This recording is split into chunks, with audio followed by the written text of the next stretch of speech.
Okay, there is a recording in progress.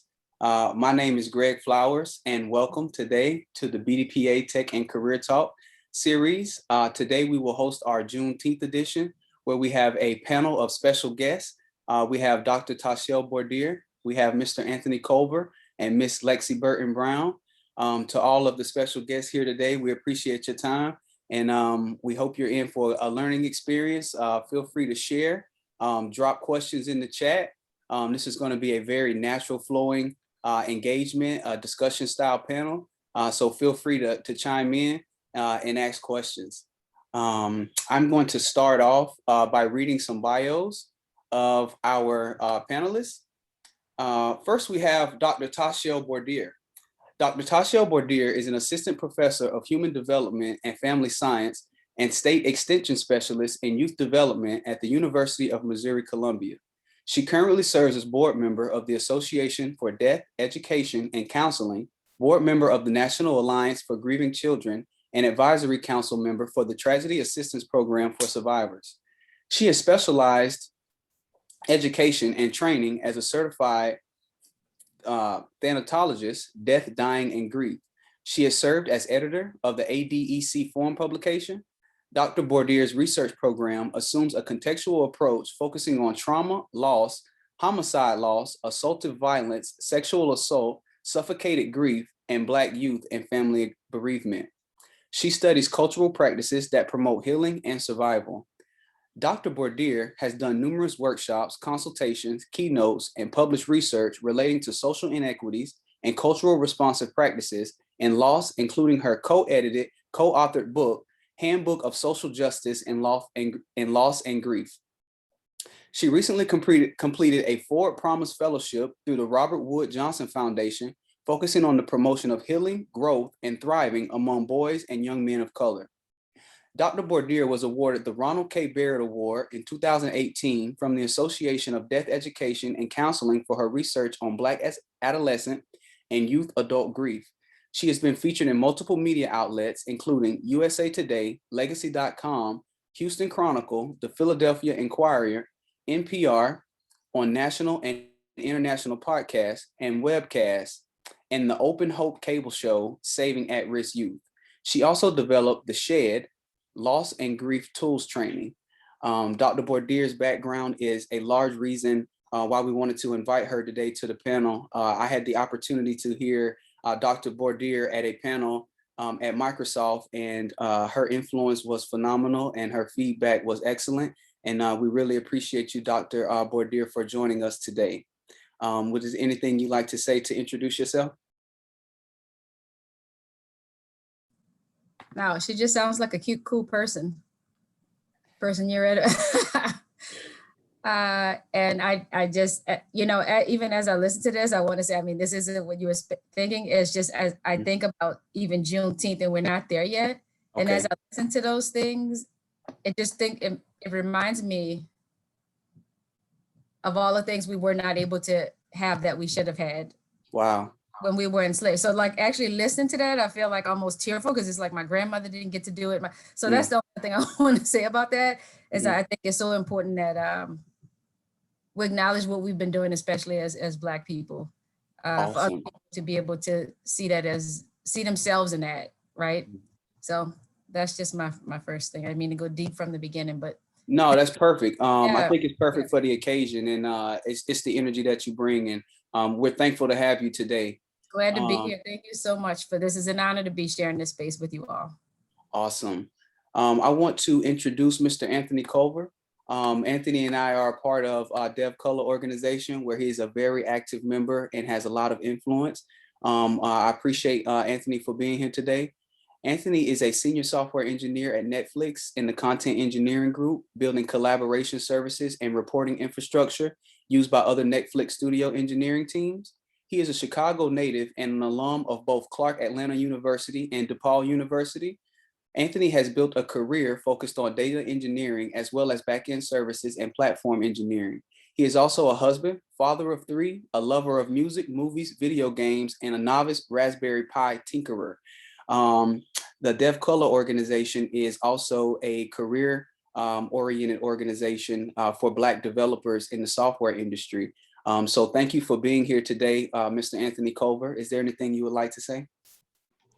No, thank you for the introduction. Thanks for inviting me. Glad to be here and looking forward to the discussion. Awesome. Next, we will introduce Ms. Lexie-Burton Brown. Ms. Lexie-Burton Brown is a strong advocate for diversity and inclusion in environments while developing and investing in others through critical conversations and empowerment. She's a manager of quality assurance with more than 7 years in the technical space. She's skilled in leadership, recruiting and hiring, agile product development, and technical problem solving. Strong quality assurance professional with a Bachelor's of Arts focused in sociology from Georgia State University. Thank you very much for being here today, Lexie. Is there anything you would like to say to introduce yourself? I don't think so. I think that's it. I am also a wife and mother of a dog and a cat. Awesome. Dog and a cat. Awesome. There's no problem. Congratulations. So thank you to all our panelists for being here today. I think that with all the excitement that's going on around Juneteenth, I think that this is going to be an exciting conversation and discussion that we have here today. And we have a lot of professionals on the line that will be able to provide input as well. I just want to start off by saying I was listening to a story of a beautiful woman by the name of Miss Opal Lee yesterday. And maybe some of you know Miss Opal Lee down in Fort Worth, Texas. And Miss Opal Lee has been dubbed the grandmother of Juneteenth. She's a pioneer and a visionary that has dedicated her life for advocating for Juneteenth, removing racial disparities and feeding the homeless. She operates a food bank in Texas where she feeds about 500 families a day, and she has a farm to supply the food bank. One of the things that was interesting to me about Ms. Opal Lee's story, she said that as a child, her family moved down to Texas during the Depression for work, and that the first home that her mother bought was actually burned down by an angry mob of white folks in Texas. And so one of the things that I wanted to start off by saying, a question to Dr. Bordere is, in your work with trauma and loss and grief, how do events like this affect our lives?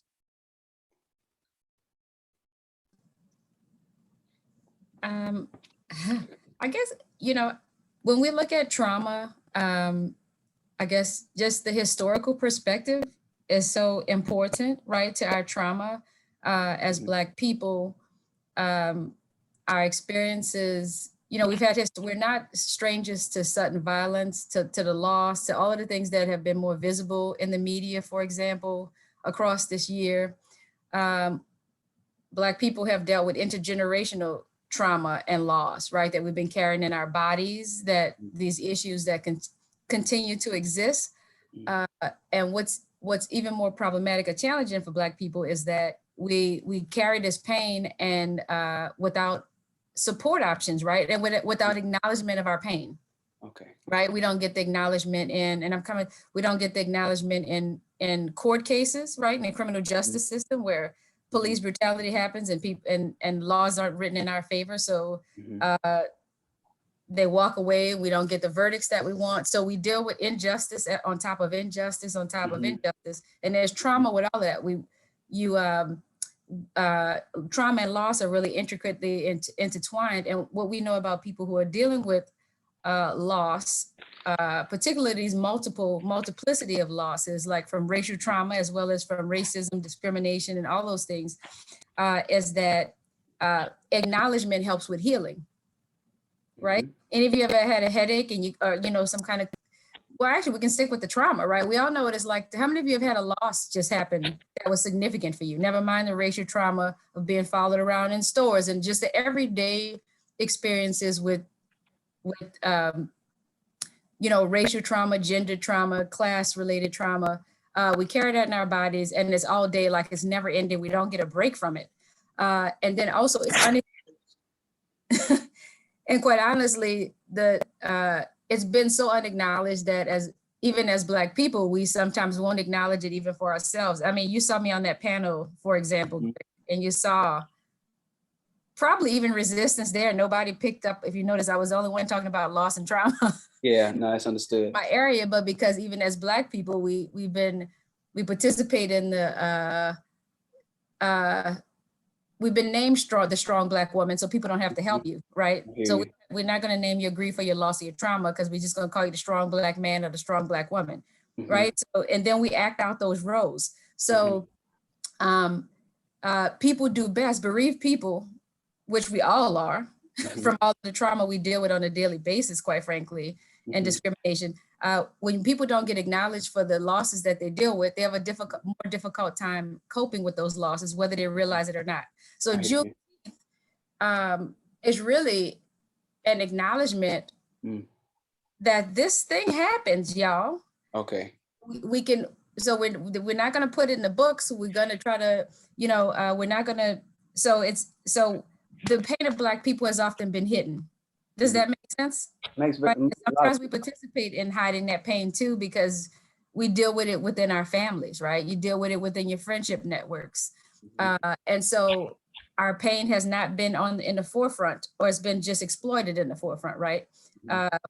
We see Black people. So in any case, I guess I want to say that Juneteenth is, and I was angry about Juneteenth, you know that, if you were in my last talk. I was angry about, I wasn't celebrating. I didn't feel like I wanted to celebrate something that should not have happened in the first place. We never should have been enslaved. So I don't feel like super excited about celebrating the day. I didn't, that acknowledgement that acknowledges when we were made to be free, because we should have been free from the beginning, right? So, but I can see, that it's significant to honor from a grief and loss and trauma perspective. It is important that Juneteenth be recognized, because it kind of basically forces people, not just for Black people, but people who have been trying to ignore this. You have parents now having to explain to their children about how Black people were enslaved and mistreated, right? So it is an acknowledgement of the pain that we have been through and that we continue to deal with. So acknowledgement is key. We can't heal, you can't heal until the trauma you've been dealing with gets recognized. And I just want everybody to just make this, to humanize this. And this is the last thing I'm gonna say. I want everybody to think right now though, because this isn't just a talk, this is our lives. Every time I get in space with people of color, I want you to really think about right now, y'all. I had to prepare for this talk when I'm talking about trauma and loss and technology or whatever the case is. This isn't easy. But I want everybody first, let's just find ourselves in this space and be present with ourselves. Can I ask that of us? And I know, Lexie, you're also looking at diversity. You know what it's like to carry this in your body and to do and the extra weight you carry after this, right? It's not just a job you do. So everybody just find yourselves here and be present with what you're feeling, acknowledge what you're dealing with right now. If your heart starts, heart rate goes up, you start to feel sad or angry or whatever, or just relieved, just be present with that and name it. Because we have not been encouraged to name it. Awesome. So just starting to practice that. That's all I want to say. So be with yourselves today in terms of naming it. Let Juneteenth be your example. We should be naming our pain and our as well as our strengths. That reminds me of two things, and thank you for sharing it. As Black men, oftentimes we aren't allowed to express our full spectrum of emotions. Sometimes we're told, be tough, don't cry, or just don't express yourself in that way. And a lot of people around the world right now, not knowing exactly the meaning of Juneteenth or the history, that word is being spread right now. So a follow-up question would be, how important is it that we share and promote awareness of this type of trauma in our communities and in amongst ourselves and our families? The Black parent, oftentimes Black families, having a positive racial identity, being aware of the trauma is already a part of the parenting in Black. I don't know if y'all can remember this. How many of you know of stories your grandparents told you or your parents told you about the trauma? I think we're aware of the trauma. I see Diamond, is it? Shaking your head like we're aware of the trauma. I think for us, the part we can work on is figuring out how we're going to cope with, kind of space to deal with our trauma. Does that make sense? No, it makes perfect sense. How we're going to use various platforms, technology, or whatever it is that will allow us to promote our healing in the face of all of these spaces, like you just mentioned, Greg, of where people try to disregard your grief or say, oh, he's just desensitized. That means I don't have to help you, right? We get all of these terms get projected onto us so people don't have to do anything for us. So this is a time for us to just take a deep breath and say, okay, it's out there now. It's out there in the atmosphere. This thing happened. Now everybody take notice. And for us, I think we have a different part to work on right now. I think for Black people, our part is like, is feeling relieved that this got acknowledged. It will continue to be acknowledged because it's a national holiday now. Every year people have to rethink this. And for us to focus on our healing right now. Thank you for sharing that. And to talk about awareness and being able to share our experiences, I have a question for Anthony and Lexie. And the question is, in your careers in software, do you notice that there's an awareness of your feelings and emotions on a regular day basis, but also during tough times like this? Anthony or Lexie, please feel free to chime in, either one. I'm playing musical mute buttons right now. I think that there is, right, and I think you have to acknowledge it. You know, there's, you know, and I think from a company perspective, it's always nice when your superiors acknowledge it, right? When you know the maybe the white people that you work with, when they acknowledge it. But also, like, there's a balance, and I think a lot of people don't understand that, right? Like, it's one thing to acknowledge, it's another thing to just have everybody around you bombarding you with these, like, potentially insincere acknowledgments of whatever it is that you might be going through and experiencing. So, you know, it's good that it needs to be acknowledged, but we as Black people also need to understand how to set those boundaries and to let people know, like, thank you for acknowledging this, but like right now I'm in a space right now where I can't do this. I can't talk to you about this right now, or I need to take time off work, or whatever the case may be, right? So, you know, I think it's good, but again, we definitely have to have that balance. Understandable. Lexie. I think it kind of depends on who you're talking about or referring to when you're asking, is there awareness around like what Black people are experiencing and how we show up day to day? I think, right, the last 2.5-ish years was my first time ever having a Black leader. And my experience working in tech was drastically different once being under Black leadership. Before, if it was tough for me to show up, my leaders didn't understand that, right? And I didn't know how to relay or like communicate what I am experiencing in a way that made sense to them or let them empathize with what I'm dealing with. And I think balancing what I had experienced and what I experience now is sort of shaping how I lead my teams. If there are things happening in the world or in your life that affect you in a way that, right, from someone who doesn't look like me and it's affecting you differently than it affects me, I am learning how to show up and acknowledge that and support my reports or the people around me. Is that me? No, please continue. Okay.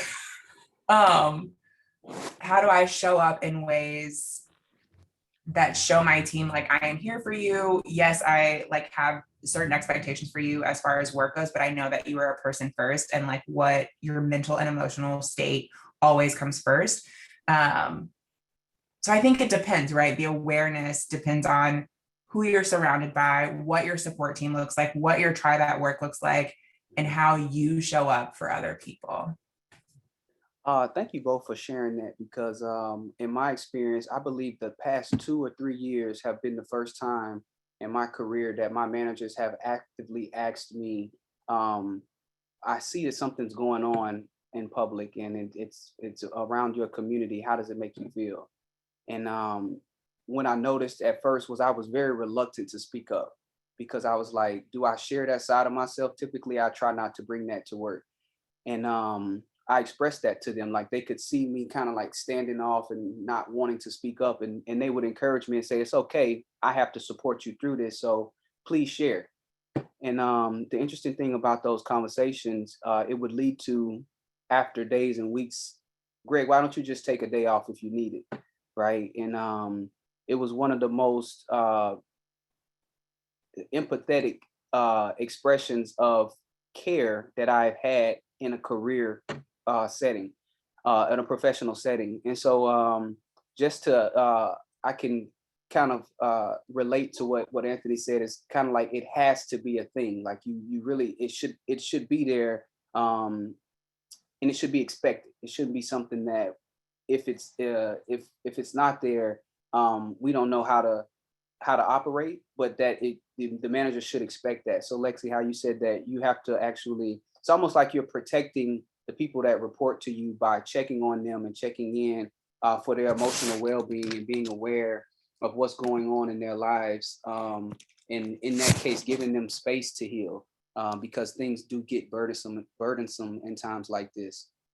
As a leader and a manager, it's literally my job to protect, advocate for, and support my reports so that they can do their best.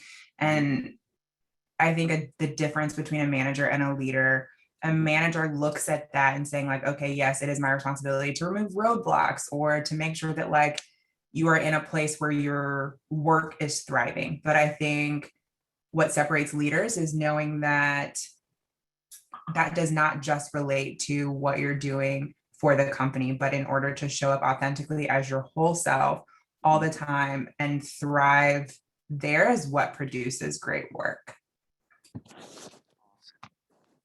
Excellent feedback.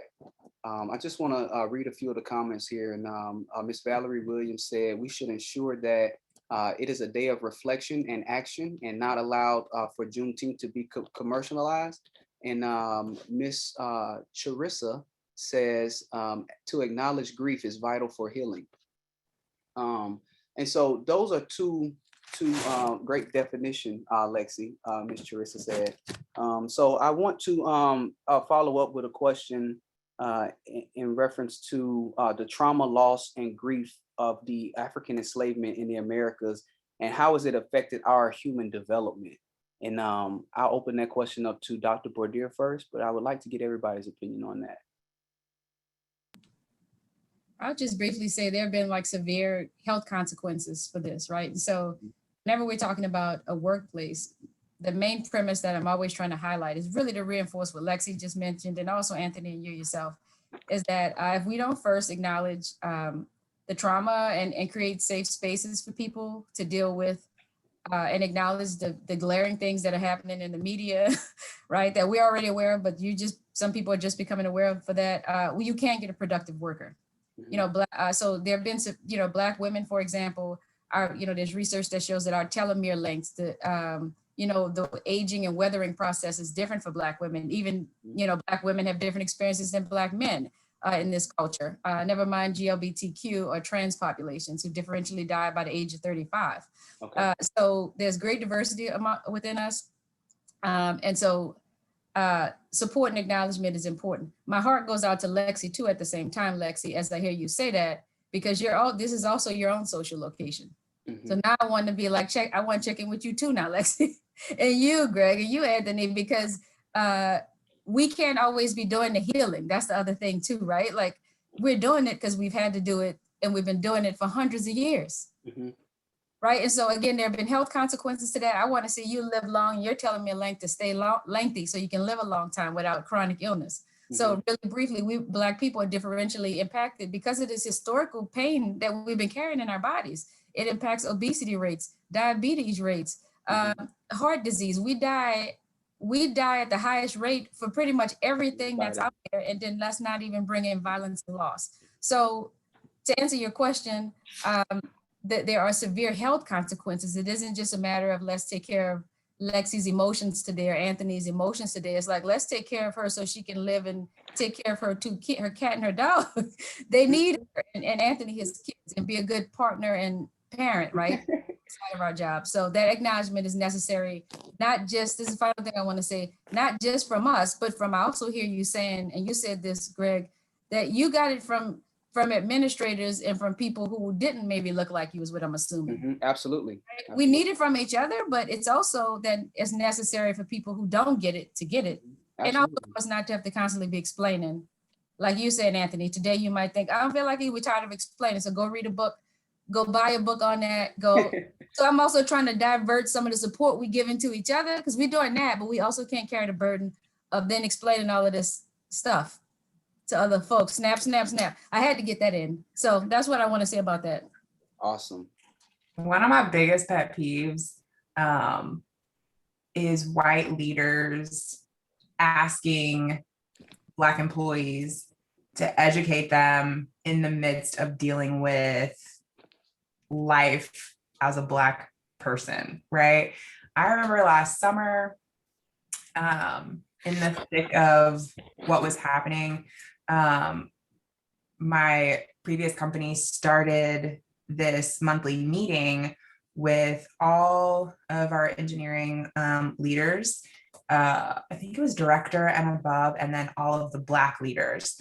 So all of our higher up engineering leaders were not people of color, right? And so they're asking us, what do you need from us? Not in a way of like, how do we support you? But like, what are we supposed to do now? How do we, and it's just like, y'all, first of all, we've had this conversation so many times. The fact that you were not paying attention or taking notes or like implementing anything is problematic, number one. Number two, I need y'all to spend some money on outside resources and stop asking your Black employees to show up for you and to be emotional and mental support for you, because that is not my job. And also, you get paid to support me, so I need you to figure it out. I hear that. I hear that 100%. Great point. I hear that 100%. Yeah, I think, you know, everybody's made some really good points. The only thing I'll kind of add to that is, you know, there's, especially being in the tech industry, a lot of that, I think that trauma, that generational trauma, that manifests in a lot of different ways. And I think a lot of it comes down to just how we move, how we interact in certain spaces, especially when it comes to career progression, salary negotiations, promotions, things like that, where, you know, there's always been this mentality that Black people know where we are, no matter where we are or what we're doing, we should be thankful. We should be grateful. We should appreciate just the fact that we're allowed to be in these spaces. And I think we've kind of started to internalize that to the point where it's like, we get into these spaces and you're the only person that looks like you there, and you kind of default into this I'm happy to be here mentality, right? And it's like you start looking at all these different things when we talk about equity. We talk about, you know, like Lexie mentioned, you know, you look at engineering leaders higher up in the company, how many of them look like you? And equity in that space, pay equity, and all these things. And it's like, you know, no, I'm not just going to be happy to be here. You should be happy that I'm here. And now you should pay me what everybody else is being paid. You should promote me into these roles where I can, you know, start to lead organizations and start to impact change and things like that. And so I think that's one of those ways that trauma kind of manifests itself specifically in the tech industry. Those are excellent points. I hear Lexie when she said, just get it together, right? Because at some point, we don't have the energy to continue to express our pain on a daily basis. We don't have that energy, right? I actually feel Anthony when he says, look, we need pay increases. How are we not being compensated appropriately, right? And then in the comments where it says that emotion of, I'm happy to be here rather than I've earned the right to be here. Right. We've all been educated. We've all have skills. And quite frankly, the grind is different for us. You know, there's different hills and valleys we have to cross to even get to the same point in time to where we arrive at these corporations and these institutions. And so a lot of that is taken for granted. And we carry that on our shoulders, right? We smile and we commune and we work through it. But the fatigue is real. right? And so I want to open this up for anybody in the conversation to just kind of interject right now and say any questions that they have, any feedback they have. We're at the 12:05 mark, and I do have a long list of questions here, but I want to open up the discussion just to see if anybody has any feedback, wants to kind of express themselves or ask their own questions. Yeah, how is everybody doing? My name is Lawanzer from out of Chicago. Thank you. I'm directing this question to Dr. Bordere. How are you doing, ma'am? I'm good. Lovely to meet you. Yeah, I kind of gave you an advance notes of my question, and I'll kind of, say it openly. The question I have is, what is the current state of awareness of the psychological and social consciousness of African America, of the extent of the degree of the traumatic damage we have been, subjected to, resulting into our present economic and familial social condition. Also, in that regard, does there exist a supportive government agency infrastructure and Black racial subculture? Because we certainly are in a larger culture in which we have our own social idiosyncrasies and mannerisms of behavior. So to what extent there exists a supportive government agency infrastructure and Black racial social network to mitigate this condition in order to propel the race forward to a greater healing and livelihood? That's my question. Okay, so that's a lot. So I'm gonna try to, you've been thinking a lot about this, right? Is it Lawanzer? Yes, ma'am. Can you pronounce that for me? I want to make sure I'm saying it correctly. Lawanzer Quince. Lawanzer Quinn. I love your name and your background too. This is pretty Thank you dope. very much. Great, thank you. So a quick response to that would be one, and again, we're here like to all participate. Y'all feel me on that?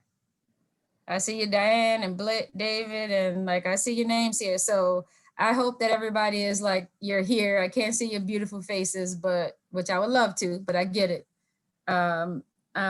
So I guess my first response is, I'm gonna throw this out to the whole group, y'all. I want y'all to think about, again, my work is trauma and loss and grief and coping. Now, one thing that we don't think about and that you brought up is economics, is that we continue to, when we talk about loss, there's death loss, and then there are all of these non-death losses. I want everybody to think about right now, and it'll explain why you're so tired, right? Besides the fact that we deal with this on a daily basis, I want you to think about loss in terms of non-death things, non-tangible things, loss of income, loss of a promotion, loss of being able to walk around a store without being followed, loss of being able to get in your car, like how much energy that takes out of people. So I guess to respond to your question is, one is that economics should be thought of as a loss that creates grief for Black people. Right? The grief of not being able to buy this for your child, the grief of not being able to have the life you're supposed to have because of the historical economic losses, right? And the fact that we're still trying to overcome those losses. Two, I want you to keep in mind when you bring up the broader social structures that should be in place to support us, no, they don't exist. Yes, it's hard to find those structures. They exist to some extent. They exist informally through Lexie and informally through Anthony and Greg, because that's not even in our job titles, but these support structures, like Lexie should just be able to talk professionally with them, even though she's looking at them holistically, but she's not just talking to them about everyday problems. She's talking to them about heavy shit, excuse my language, like the real deal, this heavy stuff that she's carrying too. And so that can also create re-traumatization for her. So one is, y'all, I want to just encourage us as takeaways is to think much more broadly about loss and the number of those, if you count them, that we encounter across time. And economic loss is a huge, because it impacts your opportunity structure, right? If your supervisor can't see you, like Greg mentioned, your supervisor was able to say, Greg, why don't you take a day off? Because you probably going to be working up this par anyway that day, right? So having allies and advocates to be able to do that for you. So while I developed a grief program right? That I do, but it's not funded because there is no funding for Black kids and research for Black bereaved youth. There's no money for that. Instead, our kids get punished and put in a safe seat. So for their grief. So no, there aren't many structures in place. And again, the larger part of that is that from a governmental standpoint, we know that Black kids differentially deal with all kinds of things. And that Black kid becomes the Black adult, right? Who has dealt with all of those losses that nobody acknowledged, right? They become Anthony up in this software, but somebody told you at some point, they disregarded you when you came to school and you were upset. You know, you had to withhold that. So I guess I would say over time, this trauma, it just builds up, it collects. So anyway, there's no grant funding, right? There's funding for suicide research, but not homicide research, because who dies by suicide most frequently? Understood. Okay, although our numbers are increasing because things are coming at our kids from every direction humanly possible, right? And so I want you to these are the things we want to be paying attention to. This could be funded, but it's not, right? And so there are so many attempts to disregard what we're dealing with and create just extra barriers on top of what we already contended with. So I guess my answer to that is that it's always been these informal structures that have been sources of support for us, but those aren't enough because we already are dealing with, disenfranchisement and marginalization as it is. We're already trying to help support people with few resources. I need Lexie to be president of that company next, right? Or travel the world, but you just added years to her life because of these people she's trying to support, because we always had to give back. Right. We don't even have the luxury of saying you got this. There's no interdependence. We always have been interdependence as a survival mechanism, but that also takes a toll on us. So I guess the informal networks in the absence of it, because we're gonna get it done. Everywhere I go, I tell people, I know we've been oppressed, y'all, but we're not gonna stop. I don't know if y'all paying attention. Right. That's not gonna stop us from, we're gonna be broke and tired, but we're not gonna stop resisting this. So I had to say that too, because I don't want us to just be upset. We're strong as heck. Being Black is an honor. But we do have to shoulder so much. And I just really, really hope that people on this call will really take, when you leave here, and help other people name these losses and also name your grief, and then, require people in spaces to suggest this as a policy change, that these things be considered. If some folks want to get on camera and show their beautiful faces and ask their questions, that would be great. I think that was a great follow-up question. Oh, look at you. Carissa just chimed in. Look at that beautiful. You were hiding that? All that beauty, come on. We need, this is what, I don't even get to see that many faces like, so I mean, if you want to show your faces, I'm like thrilled. I'm like, hey, I'm always happy to see our beauty. And that's some of the leadership principles that we speak, to be able to get on the camera and be present and things like that. So if that's something you want to work on today, would be a great start. Would anyone want to follow up on that question that Lawanza had? I also have some additional questions if anyone has any. I see there's a lot of discussion going on in the chat. I'm not able to read it all. So if you all want to ask those questions or bring that discussion onto the table, please feel free. Hi, this is Charissa. I don't have a question, but just a comment. I just want to say this is really great. Awesome. I've been attending for a while, and I normally don't turn on the camera. Awesome. But when Dr. Bordere, if I pronounce it correctly, made that comment, let me turn my camera on. Like, I know I'm looking a hot mess. I don't care. I'm off the day. But I just wanted to just, be present in this moment with you guys, especially with it being Juneteenth and the heavy topics that we're talking about. So I appreciate it. And just encouragement. I hope other people do turn their cameras on too, not worrying about, how they're looking right. or sounding today. So thank you for this. Thank you. Awesome. And thank you for your feedback and your participation in the chat. And you are beautiful in your natural state. That's the way I like to say it. So I do have a question, and this question is for our allies, and there may not be any on this phone call, but when we go out in the world, there's going to be inherently people who support us, right? And so the question is, what can companies and allies do to actively support racial equity, awareness, and healing? That question is open to the entire panel. I'll start with Lexie. Lexie, would you like to? Right, ask me the question one more time. No, that's no problem. What can companies and allies do to actively support racial equity and awareness and healing? I remember you saying they need to just get it together. How? what is some of the practical things they can do to show that they've got it together? First, I think it's important that we're looking at hiring and promotion practices, right? When we're talking about the inequity in higher leadership, right? Where what I have noticed in tech spaces in particular, because that is where I've spent the last almost decade, is that we rely heavily on networks of the people that are currently employed, right? The people that are already in positions of power, looking to their networks to bring in more people, which is problematic because the people that are already in positions of power and elevated positions are mostly non-Black people, right? And so when you're tapping into their networks, you're looking at more people who look like them. So I think it's important that we're looking at who we're bringing in, and recruiting, and particularly white people in recruiting, get uncomfortable when you're talking about, okay, well, who are we bringing in? What do they look like? What are they adding to the company? And not just company culture, right? Because to me, when you're saying like, do they fit company culture? You're saying, do they already blend with what we have going? Will they continue to reiterate whatever we have built here instead of adding diversity and adding culture to the company? So I think it's important that we're looking at those practices and making sure that we're elevating and promoting people equitably. Looking at all of the people that are on your team and saying like, okay, who do I see that doesn't always feel comfortable speaking up in spaces, does really great work, but doesn't always advocate for themselves? It's usually Black women, especially in tech spaces.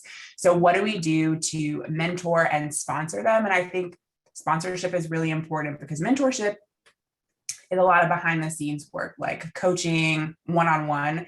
Sponsorship is bringing that person's name up in spaces, making opportunities for them, putting them at the table, putting them on other people's radars. And I think it's important for our allies to make sure that they are doing that, not just mentoring or coaching someone in the background, but putting your name on the line for that person, right? Giving them space and opportunity to show up and be in front of other people, and highlighting the work that they're doing on their behalf. Those are great points. Before I even respond, I'll allow another member of the panelists, Anthony or Dr. Bordere, to answer that question. What can companies and allies do to actively support racial equity, awareness, and healing? Yeah, I think Lexie hit it on the head. Starting with the networks, right? And that's something that I've really been, I guess, hyper aware of recently. Is because I started at Netflix in November. So I started during the pandemic. Netflix opened up to hiring remote employees, and that's something that just historically has not been done. So if you look at the current demographic of everyone that works there right now, they're all like in the Bay Area or around like certain offices, right? But mostly in the Bay Area, and particularly in the South Bay, there's not a very diverse group of people there. There's not a lot of Black people there at all. And so now that they've opened up to hire remote, you're starting to see these people come in, right? And one of the things that I've been kind of involved with is recruiting. And I was I had some very, very open and very candid conversations with my leadership, so my manager, my director, and they're very much on the same page, right? Like they understand the problem. They know that we need to do something about it. We can't have everybody in our entire organization looking and thinking and behaving the same way, right? We need people with different perspectives. And so, looking at how we go after particular potential candidates and people, again, are relying so heavily on their networks, but your networks are a product of who you are and who you identify with and who you associate with. And if everybody in your network looks like you, that's who you're going to bring in. So, to Lexie's point, having people at those higher levels in the company that have diverse perspectives, that have diverse backgrounds, they're the ones that are driving that change and initiating that change. And having those people there with those different perspectives, they're naturally going to to kind of push that out to the rest of the organization, right? So you have to start there. But then, like, again, Lexie's point, like, figure it out, right? You have to educate yourself, and it shouldn't always be on us to try to educate you, but educating yourself, going out, talking to people with different lived experiences gives you different perspective. And when you have different perspective, you start to think about things differently. And when you think about things differently, you behave differently, right? And so I think that's one part of it, like one really small part of it, and that's where we start. But again, we have to continue to push for that, to push for equity, to push to see more people that look like us in positions of power. My wife just made a really good point. She's in my office. It's also about retaining talent, right? And so, like, we get these recruitment practices in place where we're bringing in more diverse candidates, but we also need to make sure that we are showing value to them, paying them what they are worth, respecting their decision power, and making sure that we're elevating them so that they want to stay at the company. Good point. Dr. Bordere, you can chime in on this question. Companies and allies, what can they do to actively support racial equity, awareness, and healing? I'm just so pleased with my two colleagues here. So I think they've said it. Someone who can be as all of these things, HBCU recruitment, but also like people who can, somebody in the chat put policy changes, right? So if policy changes and then changing the procedures, because those live after people have gone on to other jobs. And that's what's important about policy, right? So policy changes and then implementation of those things. And the environment has to be safe. If we bring people to your company, they have to feel safe. Are they going to leave or not be as productive as they could have been? Because you end up missing out on information that could have propelled you or catapulted you to success. Not everybody has a Lexie on their staff, right? So, and then also, who can speak for you when you're not in a room? I guess I would say to people on this call too, as you mentor, it's like everybody needs a sponsor. I learned about that so late in my life. We get so isolated, so relying on each other. But like, who can sponsor you? Who will speak for you when you're not in the room? You need mentors, but you also need sponsors.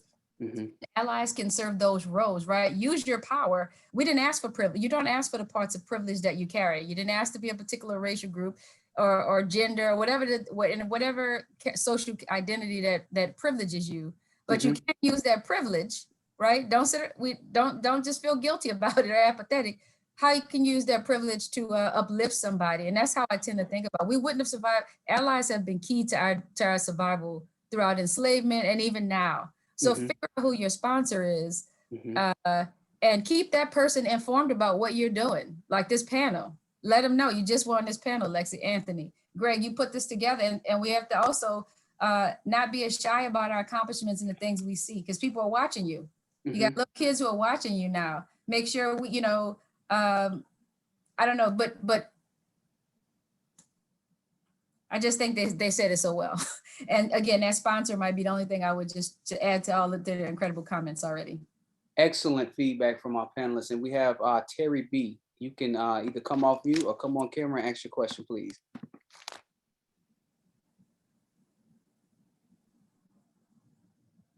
Terry B. Maybe I can unmute you. Let's see.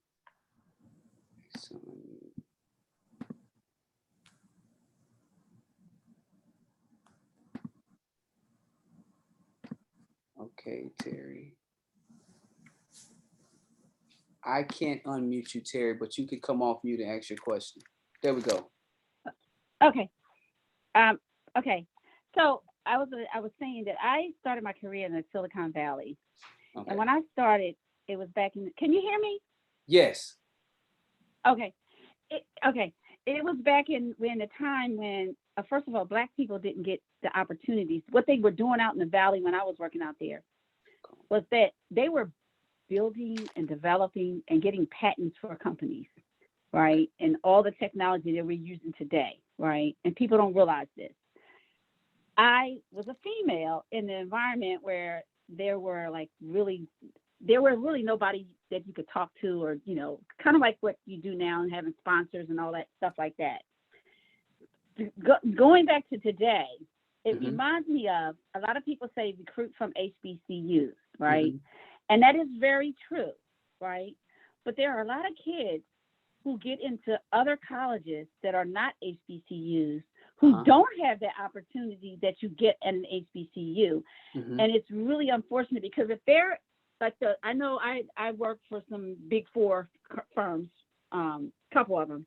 Okay. They recruit from HBCUs, but there's some good kids out there that don't go to HBCUs, but don't get the opportunity because guess what?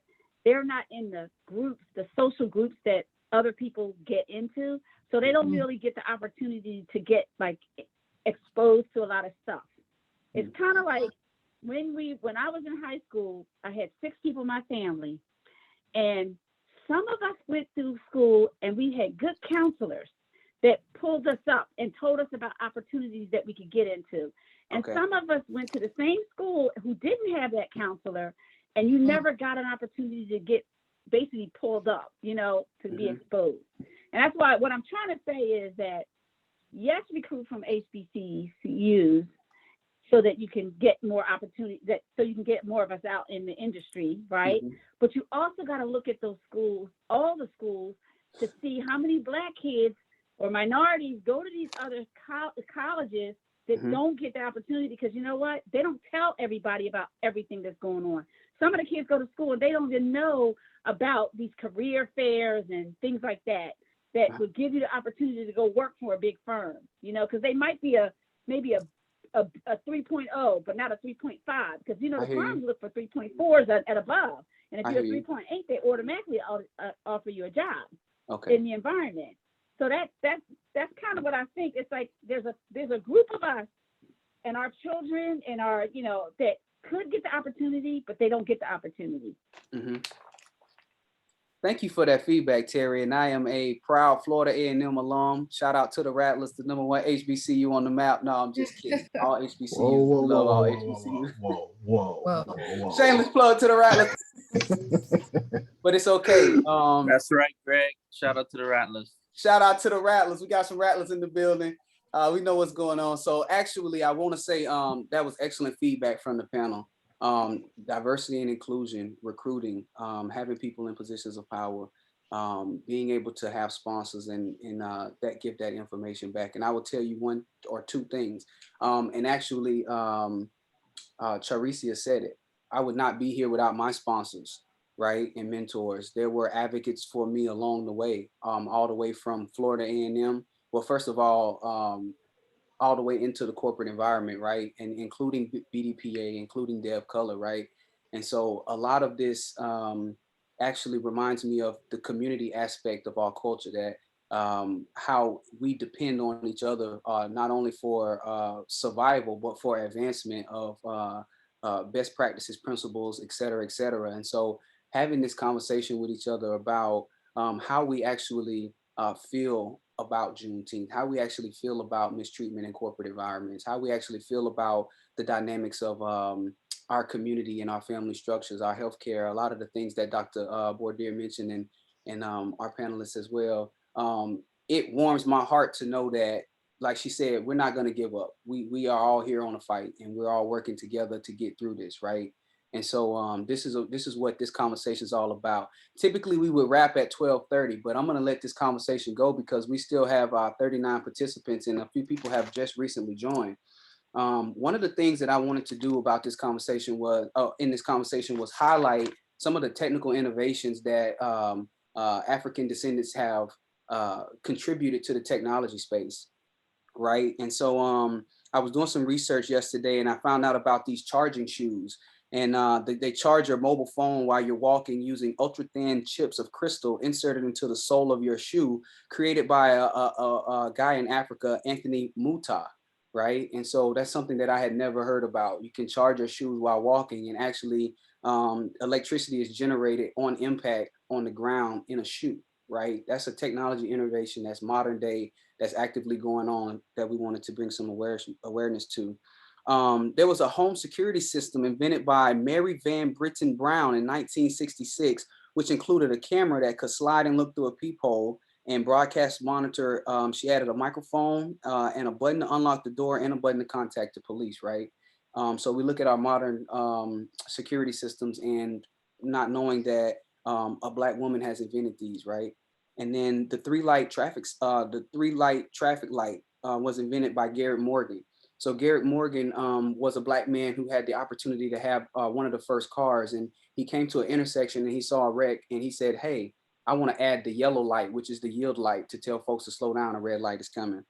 The color IBM PC monitor with a gigahertz chip was co-invented by Mark Dean in 1980 and 1999, right? And there are endless amounts of innovations that have happened in our community, African descendants in the Americas, and we contribute to these spaces heavily. So part of us getting acknowledgement for our contributions to the world, the fact that the HBCUs do compete with the PWIs with lack of resources, right? It's the things that our resilience that we breed and our energy, we have the strength to overcome, right? And Clarissa says ingenuity is our birthright. It's within our blood and our DNA for us to bring new ideas to the forefront, right? So I just wanted to share that. And if anybody has any other technology innovations they want to highlight, and feel free to drop off if you have things to do in your day to day. And we can also end the panel. But I just wanted to know if there's any more questions from the folks in the audience today. Any questions that our panelists would like to answer that weren't asked by me.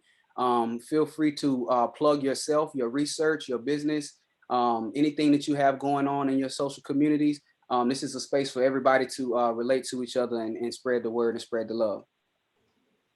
Yeah, I just wanted to just kind of piggyback on what you were talking about, just in terms of ingenuity and our creativity as a people. I mean, it's, we, especially being Black in America, like we have to just overcome challenges and hurdles and obstacles just in our daily lives, like it's, even just going to work, you walk into a room and nobody looks like you immediately have all these preconceived notions about you and what you're capable of and your level of intelligence and figuring out how to navigate these spaces and demonstrate, like, I know what I'm talking about. I am an expert on X, Y, and Z and at the same time, like, being put in these positions where we're forced to kind of protect white people's egos and their feelings while doing that, and we have to come up with creative ways of doing just about everything. And you mentioned that like community as well and HBCUs, and like I think it's great that we always seem to find our people, right? We find our people and we support each other, and we get those ideas and that creativity just from bouncing things off each other and seeing what other people are experiencing. And kind of going back to I think it was Terry that was talking about the differences between like the Black students at PWIs versus HBCUs. Like I had a very unique experience in that I went to a PWI. So I went to University of Illinois. And then I transferred to Clark Atlanta. So I got to see, both of those sides. And, the thing with the PWI is like the resources are there, right? Like everything is there for you. You just have to go get it, right? Like it's not really a thing. You just go do it.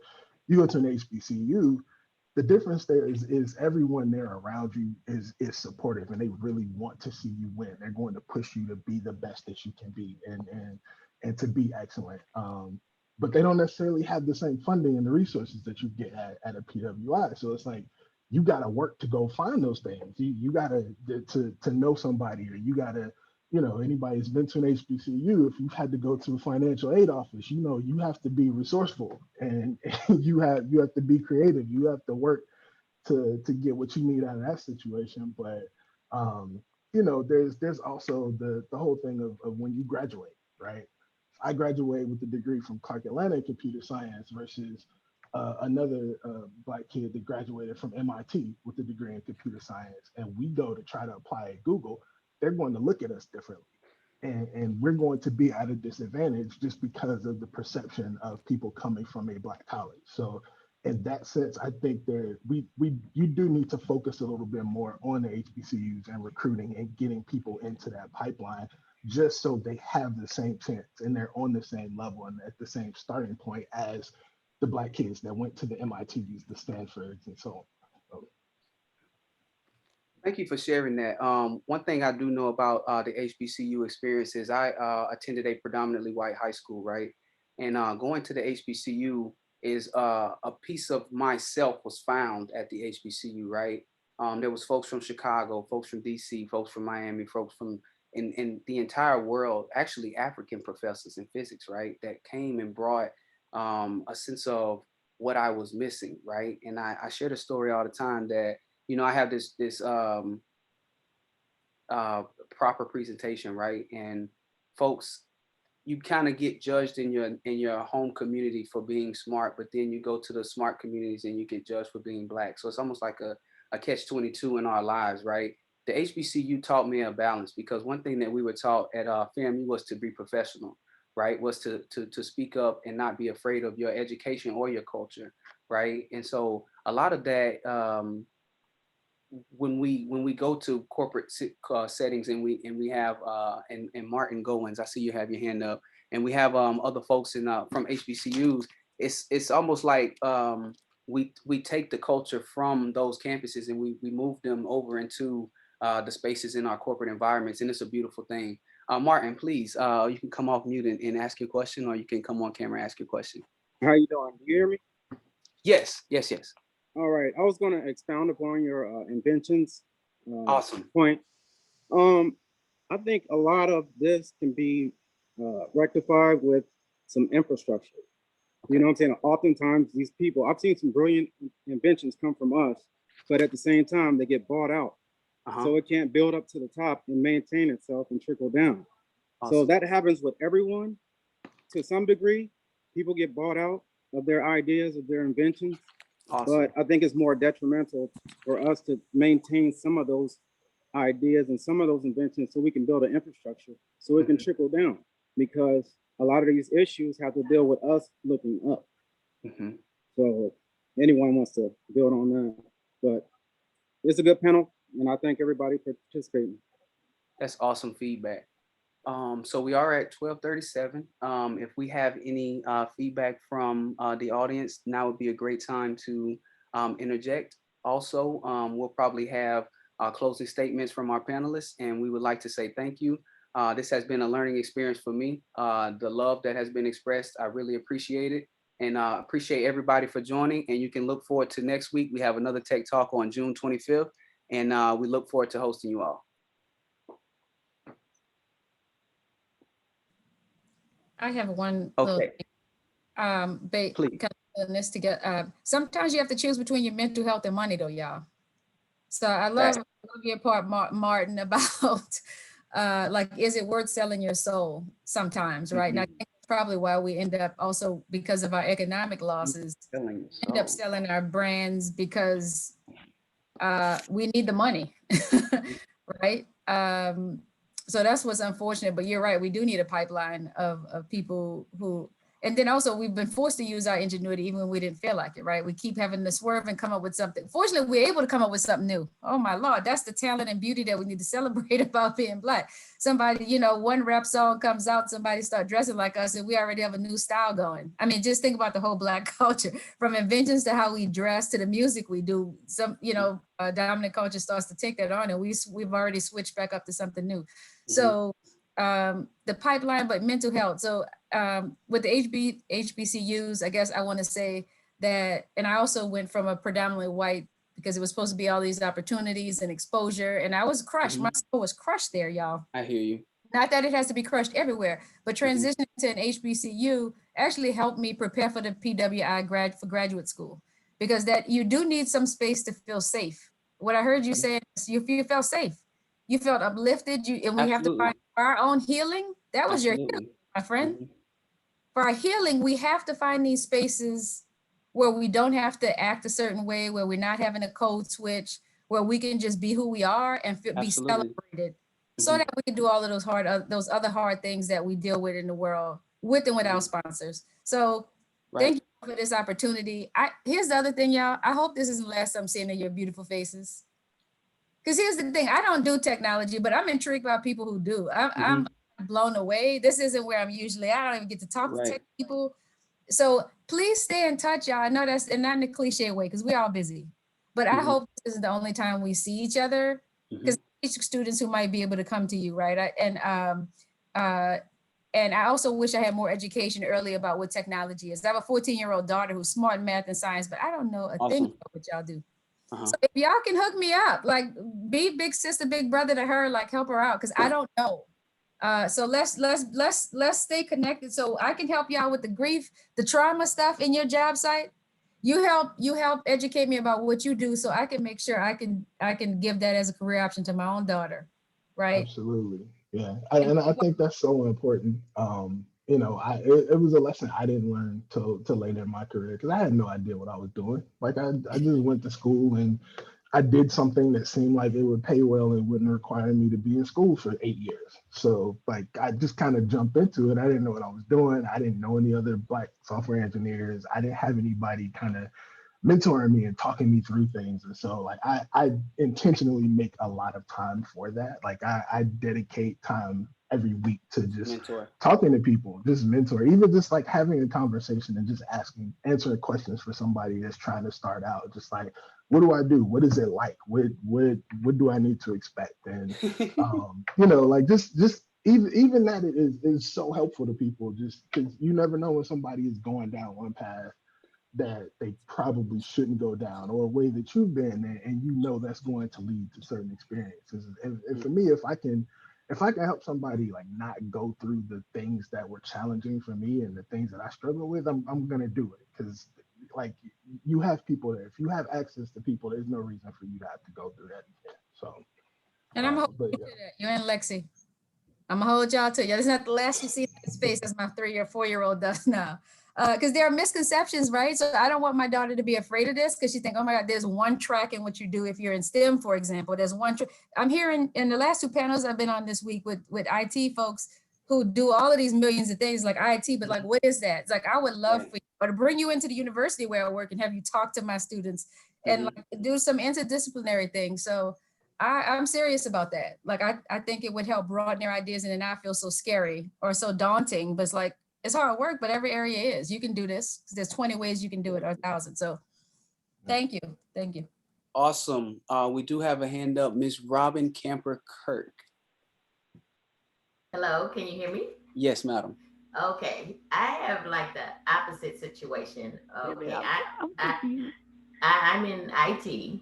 Okay. And now I have a daughter who's a sophomore at NYU studying film and technology. Okay.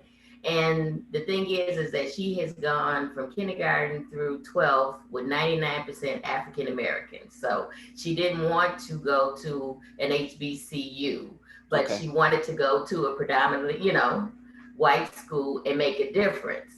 And so he has the opposite thing. Like, how does she, like, they had the divine one. So she's been trying to get more diversity. So what do you all suggest for somebody like her who's actually trying to, she doesn't have the support of the HBCU, when she's trying to bring more diversity into a predominantly, white school. How does she navigate to try to do that? Well, I can give my personal opinion on that. A lot of time our culture gets absorbed as we transition into new spaces. I moved from Florida to Washington State to work for a corporation. And what I noticed was immediately the music wasn't the same. The food wasn't the same. The environment was not conducive to me riding around in a Cadillac with my shirt off, similar how we do it in Florida, right? The environment wasn't conducive to me playing Nipsey Hussle at very loud volumes in the middle of the neighborhoods that have never heard of this fella, right? They would look at me like, what is this guy doing, right? The interesting thing about those communities are, though, that you have to remain your authentic self. And the thing about that is the more people see us in our natural state, acting how we act, it's not that I'm violent, it's not that I'm obtrusive, to the PWI culture or the corporation, but actually, I believe the products and the services that they're offered at those institutions and those corporations are improved by us being and bringing our culture to the table, right? So when I mentor or talk to interns at Microsoft, I always try to share with them that don't be afraid to be yourself. And I say that to them because they brought you to a table for a reason. Because the search engines, because the products and services, because the apps that we're using are actually largely driven by Black culture. And when you get in those spaces and you reduce the influence of the culture, it actually it's a disservice to those products. It's a disservice to those teams that you work on. Bringing your diverse perspective to the table, similar to what Lexie said, is why we're actually there, right? So if I'm able to level up, then I can pull somebody else up. If I can be free to wear my hair, I actually have locks, right? They're just braided down right now, right? If I can be comfortable bringing my full self to work and learning about my culture in this space and it be supported, then I know I'm in the right environment. If I'm not in that environment where I can bring my full self to work, well, I need to go and find a new environment, right? And that's not something that I was always comfortable saying in general. Again, because not wanting to offend anybody, so to speak, right? But at the end of the day, you are who you are before you got here. And that's a Jay-Z lyric, right? So I bring hip hop to the table when I go to these corporations. And it's always interesting to me if I'm leading a meeting and I play John Coltrane and a Caucasian a colleague comes and says, "Is that John Coltrane?" And I'm like, "Yeah." And then I walked in the room one day and the guy had on a Biggie shirt. And he talked to me all the way through the genesis of hip hop in New York. And I was like, so you actually may know more about hip hop than I know about hip hop, but I can't bring hip hop to the company, so I can bring hip hop, right? And so going to those institutions, and also the FAMU Engineering School is the FAMU FSU College of Engineering. And when I went to that school, I had to understand that although FSU might have had more engineering resources and budget, I was just as an active participant in our projects and in the learnings and the research that was going on there at FSU as any of the FSU students, right? And so by allowing myself to come in and bring my intelligence to the table, they say, okay, we want that guy to be a project manager, right? And end up leading and innovating the ideas of even your Caucasian colleagues who may not have thought that you had that intelligence or intellect, but at the end of the day, it's something that they admire. Right. So even though the structure doesn't seem to be conducive for you to be your full self, bringing your full selves opens up the awareness of your true talents. So I would say that to my young daughter, if I had one that was going to a PWI, is that mama taught you well. Go and be what mama taught you to be. Your father's a strong male. You can go out and lead and innovate just as you saw him do. Right. And don't be afraid. We got your back when you come back, and we can guide you there. Long story short, that's what I would say. Right. Yeah, because she's actually, I'm sorry, doing really well. And actually she was doing so well in her animation class that her professor actually gave her his like iPad, his drawing pad. Because he said, I want a new one anyway. So she is, she is in a leadership, she's being a leader, but she's just trying to figure out how to try to get more, people involved, because if they all want to, like I said, they have to divine one, Mm-hmm. at that school. So it's just like how to engage more, because that's what she's trying to do. Yeah, absolutely. Well, I do research with Black female college students, Black college students. And one thing that contributes to their survival would be, be your parenting, right? Reminding her of her strengths, affirming that, but also connecting with other organizations on campus is usually what helps Black students continue to thrive. Right? Absolutely. So contradictory spaces that don't seem like they're designed for them. So if there's a, this Black organization on campus, although there's Divine One, is there a, is the church community? I know a lot of our students will be like, I go to church and that's where I get to see other people look like me, even though I'm at a PBI or whatever it is. Find those spaces so that she still is uplifted and as she's achieving. And then one other thing that Greg mentioned that I want to highlight is my Black students are less likely to reach out to me for research opportunities. Mm-hmm. So go figure out how you can get those. Go find Black faculty on campus. They're inundated, but they will help you even if they're not in your field. Along with what you need multiple mentors.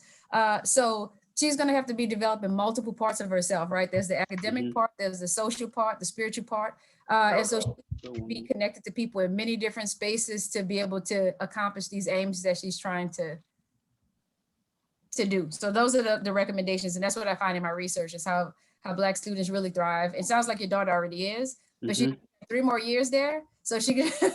Right. Professor who's loving on her, ask that professor for a research opportunity. Is there a paid research opportunity? Can I do an internship? Don't just even take the computer, but like, okay, what else? Send out a message. Always introduce ourselves to all of our professors every single semester. Send them an email, and then these are the kinds of things that we have to help our Black students know. Do this because my other students are doing this. We just didn't get the memo.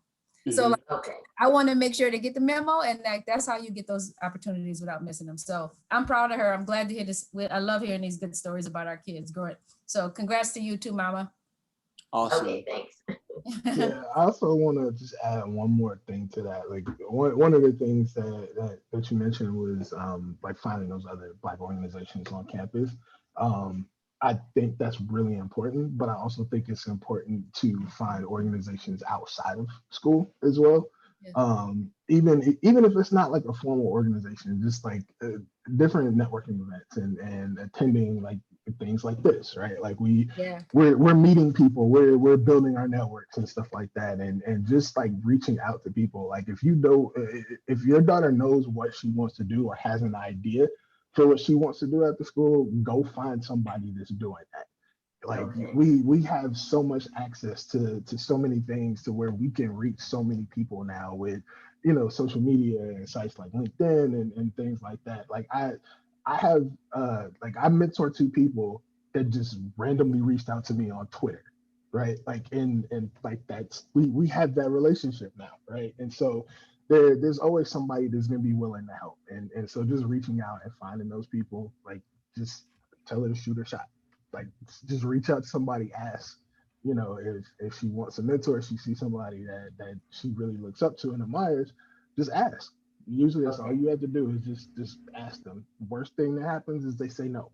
Right. So, thank you for that feedback, Dr. Bordere, as well as Anthony. We have LaDon Lindsay. We're going to have the last comment here, and then we're going to wrap this up. It's 12:52. Hi, everybody. First off, I'm looking a little raggedy here, but I'm gonna put my video on anyway. Nah, you look good, brother. No pressure. But I just wanted to say something along the lines of what Dr. Bordere, and when you're dealing with trauma and you're dealing with survivors, because in our community, many of us, we are survivors. What's that? No, I say talk about it. I'm just echoing. And what happens when you're a survivor is you learn how to use your strengths in dysfunctional ways. So when you're trying to be that authentic version of yourself, we have to become that authentic version of ourselves in a way that's socially acceptable in a culture that doesn't fully understand the nature of our survival. And I would want to leave because I got a meeting at 1 I got to get to, but I want to leave with this, that in our community, we aren't good. In my personal experience, successful Black people think a certain kind of way. And that way is generally, this is what needs to get done. I'm going to get it there. I'm going to get it done. But we don't really slow down enough to there's a disconnect between saying, but I'm dysfunctional, dude. I'm good at this, but it ain't working. And I need structures in place to help me to bridge the gap. And as a community, we aren't really effective and efficient at building those structures yet, but I think we're getting there.